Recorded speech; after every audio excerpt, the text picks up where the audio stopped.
마가복음 12장 13절부터 17절까지 제가 봉독해 드리겠습니다. 그들이 예수의 말씀을 책잡으려 하여 바리새인과 헤롯 땅 중에서 사람을 보내매 와서 이르되 선생님이여 우리가 아노니 당신은 참되시고 아무도 꺼리는 일이 없으시니 이는 사람을 외모로 보지 않고 오직 진리로서 하나님의 도를 가르치심이니이다. 가이사에게 세금을 바치는 것이 옳으니까 옳지 아니하니까 우리가 바치리까 말리까 한데 예수께서 그 외식함을 아시고 이르시되 어찌하여 나를 시험하느냐 데나리온 하나를 가져다가 내게 보이라 하시니 가져왔거늘 예수께서 이르시되 이 형상과 이 글이 누구의 것이냐 이르되 가이사의 것이니이다. 이에 예수께서 이르시되 가이사의 것은 가이사에게 하나님의 것은 하나님께 바치라 하시니 그들이 예수께 대하여 매우 놀랍게 여기더라. 아멘.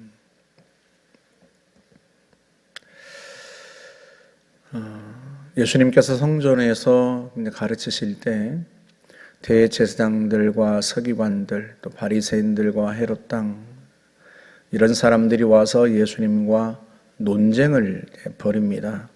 그 중에 첫 번째 논쟁인데요. 그러니까 예수님을 책잡으려고 예수님의 꼬투리를 잡으려고 그렇게 해서 로마 당국에 고발하든지 아니면 또 율법에 따라서 심판을 하려든지 그런 식으로 예수님을 꼬투리 잡으려고 논쟁을 하는 거죠. 특별히 오늘은 바리새인과 헤롯 땅 두 파에서 사람을 보내서 예수님께 질문을 합니다. 먼저는 그들이 예수님을 칭찬하는 것처럼 그렇게 이야기하죠. 당신은 진실합니다. 하나님의 진리를, 하나님의 도를 가르치시는 분입니다. 그러면서 질문을 합니다. 가이사에게 세금을 바치는 것이 옳습니까? 옳지 않습니까? 세금을 낼까요? 말까요? 예수님께서 그 외식함을 아셨다 이렇게 말씀하시죠. 겉다르고 속다르다는 뜻이에요. 겉으로는 예수님을 진실하다고 추켜 세우고 진리를 가르친다고 추켜 세우지만 속으로는 예수님이 어떤 대답을 하느냐에 따라서 책 잡으려고 꼬투리 잡으려고 하는 거거든요. 그래서 주님께서 대답하시는데요. 데나리온 동전 하나를 가져와라 하고 말씀하시고 그 동전에 새겨져 있는 그림과 글이 누구의 것이냐 하고 묻습니다. 당연히 이제 로마의 속국이니까 유대가요. 로마의 화폐를 사용했단 말이죠. 데나리온. 당연히 로마 황제의 얼굴이 두상에 새겨져 있고 당연히 거기에 헬라 말이 기록되어 있습니다. 그래서 사람들이 이제 그대로 대답을 한 거죠. 네, 가이사의 것입니다. 가이사의 얼굴이고 황제의 얼굴이고 황제의 글이 적혀 있습니다. 그런데 예수님이 가이사의 것은 가이사에게 하나님의 것은 하나님께 바치라 그렇게 말씀을 하십니다. 예수님을 책잡으려고 했던 사람들은 그 대답을 듣고 아무 말도 못하게 되는데요. 우리가 예수님의 말씀을 한번 잘 곰곰이 생각해 보면 사실은 우리는 두 세계 속에 삽니다. 지금 우리는 대한민국의 국민이고 또 한편으로는 하나님 나라의 시민이고 빌립보 3장 20절에서 바울이 우리의 시민권은 하늘에 있는지라 하고 말씀하죠. 동시에 우리는 대한민국 국민으로서 이 땅에서 살아갑니다. 그러니까 우리는 두 세계를 섬기는 시민들인 거죠. 그럼 마땅히 두 세계의 국민으로서 두 세계에 대한 의무를 다해야 하는 것 아니겠습니까? 대한민국에 살면 당연히 국방의 의무도 있고요. 또 납세의 의무도 있고요. 그런 의무들을 다해야 하는 거죠. 바울도 로마서 13장 7절에서 모든 것을 받을 자에게 주되 조세를 받을 자에게 조세를 바치고 관세를 받을 자에게 관세를 바치고 두려워할 자를 두려워하며 존경할 자를 존경하라 그렇게 이야기를 합니다. 그러니까 이 땅에 살면서 우리는 마땅히 이 땅의 국민으로서의 그 의무를 다해야 된다. 뭐 이런 의미인 거죠. 우리 역시도 대한민국의 국민으로서 당연히 국민의 의무를 다해야 합니다. 동시에 하나님 나라의 시민권자란 말이죠. 당연히 하나님 나라의 시민권자로서 하나님 나라를 향한 의무를 다해야 하는 거죠. 예수님께서 누가복음 12장에서 어리석은 부자의 이야기를 하십니다. 한 부자가 농사를 지었는데 풍년이 들었어요. 있는 창고에는 다 그 곡식을 둘 수 없으니까 하는 말이 창고를 하나 더 지어서 거기에 쌓아두어야 되겠다. 이렇게 생각했단 말이죠. 그런데 하나님께서 이 어리석은 이 부자에게 말씀하시기를 내가 오늘 밤 네 영혼을 찾으면 네가 쌓아둔 것이 누구의 것이 되겠느냐. 하나님이 그를 그 밤에 부르시면 그가 창고를 하나 더 짓고 거기에 잔뜩 쌓아둔 그 곡식이 누구의 것이 되겠냐 말이죠. 자기의 것이 될 수 없죠. 왜? 하나님이 불러가셨는데 그가 뭐 이미 세상을 떠난 사람이 그 곡식 한 톨이라도 먹을 수 있겠습니까? 그러면서 주님이 뭐라고 말씀하시는가 하면 이와 같이 자기를 위하여서 재물을 쌓아두고 하나님께 대하여 부요하지 못한 자가 이와 같으리라. 그렇게 말씀을 하십니다. 자기를 위해서는 재물을 쌓아두어요. 그런데 하나님을 위해서는 그렇게 하지 않습니다. 하나님께는 부요하지 않아요. 하나님께 대해서는 마음이 넉넉하지가 않아요. 쉽게 말하면 하나님께 인색하단 말이에요.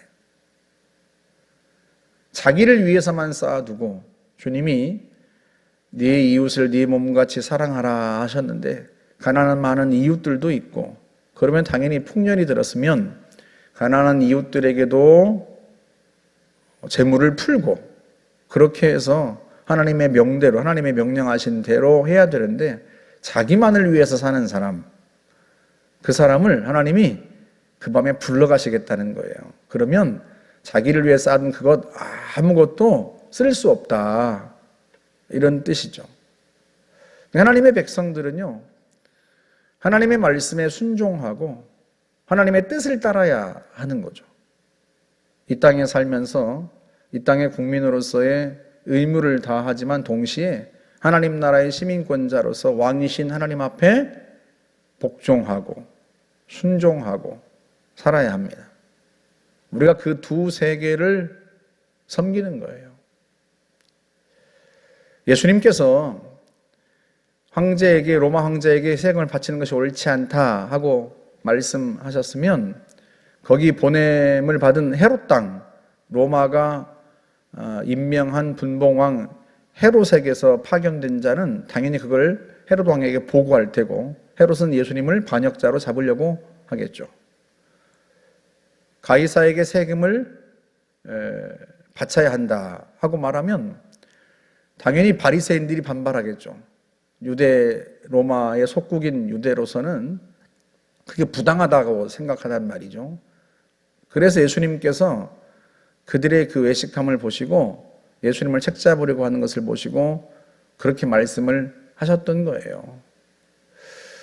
오늘날 주님이 이 땅에 오셔서도 아마 동일한 말씀을 하지 않으셨을까 싶습니다. 그러니 우리는 두 세계의 시민권자로서 두 세계에 대한 의무를 다해야 한다. 그래서 바울은 권세 잡은 자들과 임금들을 위하여 기도하라 그렇게 명령을 내립니다. 그래서 그들이 바르게 통치할 수 있도록 국민들을 바르게 이끌 수 있도록 기도하라 하고 권면하는 것이고 또한 그렇게 할 수 있도록 마땅히 바쳐야 될 조세들과 관세들을 바치라 하고 권면했던 거죠. 저와 여러분요 두 세계의 시민권자로서 두 세계에 대한 의무를 다해야 한다. 제가 보면 우리는 대개 대한민국에 대한, 우리나라에 대한, 이 땅에 대한 의무는 다 하시는 것 같아요. 염려도 많이 하고, 나라가 어려우면 나라 걱정 많이 하고, 대통령이 나라를 잘 다스려야 할 텐데 걱정 많이 하고, 안타까워하고 속상해하고 그럽니다.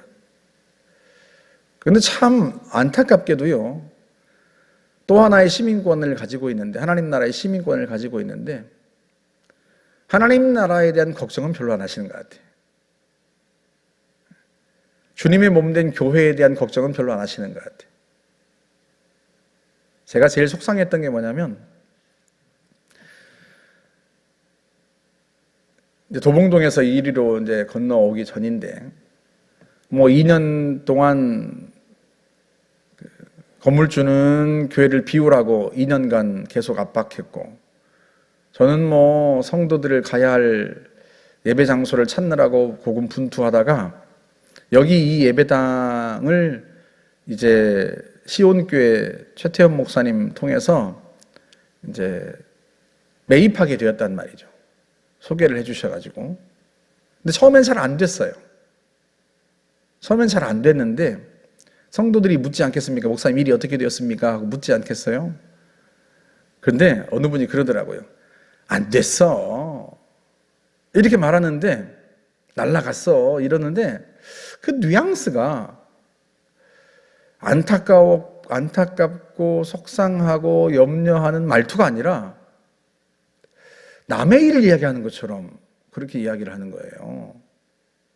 아니, 누구의 교회를 지금 얻으려고, 누구 예배당을 얻으려고 지금 하고 있는 거예요?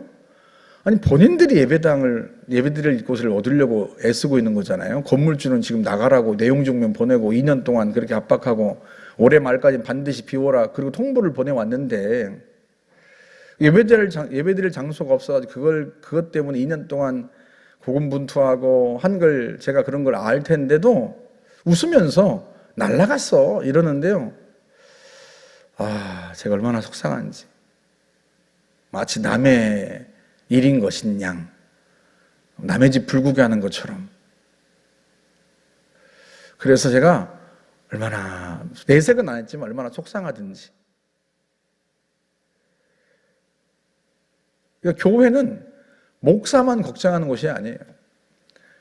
우리는 하나님 나라의 시민권자이고 하나님 나라를 걱정해야 되고 교회를 걱정해야 되는 사람들이잖아요. 그러잖아요. 이 땅에 교회가 많은데 이 교회 아니면 다른 데 없을까?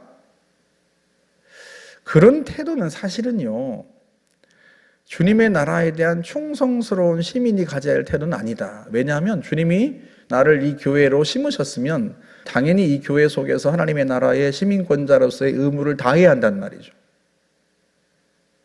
그런데 그게 아니라 마치 남의 교회인 것처럼, 남의 일인 것처럼, 그게 너무 안타깝더라고요. 오늘날 대한민국 교회가 겪고 있는 어려움, 이게 남의 일이 아니란 말이죠. 내가 왕으로 섬기는 하나님 나라의 일이고 내 나라의 일입니다. 내가 속한 곳의 일입니다. 당연히 걱정하고 염려하고 그래야 한단 말이죠. 목사 혼자 걱정하고 염려하면 그러면 이제 저 혼자 하나님 나라의 시민권자예요. 저 혼자. 그러잖아요. 함께 걱정하고 함께 염려하고. 내가 교회가 여기밖에 없어? 다른 데도 있지 이거는요, 하나님 나라의 시민권자가 가져야 될 도리가 아니다. 그런 태도가 아니다 하는 거죠. 왜? 하나님이 나를 이곳에 두셨는데 당연히 이곳에서 하나님 나라를 걱정하고 염려하고 주의 나라를 세워가는 게 우리가 마땅히 해야 할 도리란 말이죠. 하나님께 은혜는 받는데 내가 해야 할 의무는 하지 않는다? 하나님 나라 시민권자로서의 권리는 누리는데 하나님 나라 시민권자로서 의무는 하지 않는다? 그거는 안 되죠. 권리를 누리려면 당연히 의무도 해야 합니다. 그래서 우리가 시민권자면 시민권자다운 생각과 태도를 갖고 살아야 돼요. 나라를 걱정하고 염려하는 것처럼 동일하게 하나님의 나라를 걱정하고 염려해야 하고요. 우리가 서울시를 걱정하는 것처럼, 대한민국을 걱정하면서 동시에 서울시를 걱정하는 것처럼 하나님의 나라를 걱정하면서 동시에 우리 교회를 걱정하고 우리 교회를 섬기고 의무를 다하고 그래야 합니다. 가이사의 것은 가이사에게, 하나님의 것은 하나님께, 두 세계를 섬기는 시민권자로서 마땅한 권리도 누리지만 의무도 다해야 한다. 의무를 다하지 않는 사람은 그 나라의 시민권자가 아닙니다. 베트남 사람에게 이 나라의 국방의 의무를 감당하라고 하겠어요? 그들에게는 아무 상관없는 이야기예요. 하지만 우리가 이 나라 국민이기 때문에 국방의 의무를 행하는 것처럼 하나님 나라의 시민권자로서 마땅히 그 의무를 다해야 합니다. 그런 태도를 가지고 당당하게 두 세계 시민권자로서 그렇게 살아갈 수 있기를 주의 이름으로 축복합니다. 함께 기도하겠습니다. 하나님 아버지, 은혜를 감사합니다. 주님께서 우리를 이곳에 심으셨사오니 주님이 심으신 이곳에서 우리가 국가를 위하여 또 의무를 다하고 동시에 주님의 몸된 교회를 위하여서 해야 할 일을 마땅히 행합니다. 하나님 나라의 시민권자로서 주님이 어느 곳에 두시든 그곳에서 그 사명 다 감당할 수 있도록 하나님 저희들을 도우시고 인도하여 주옵소서. 감사드리며 예수님의 이름으로 기도하옵나이다. 아멘.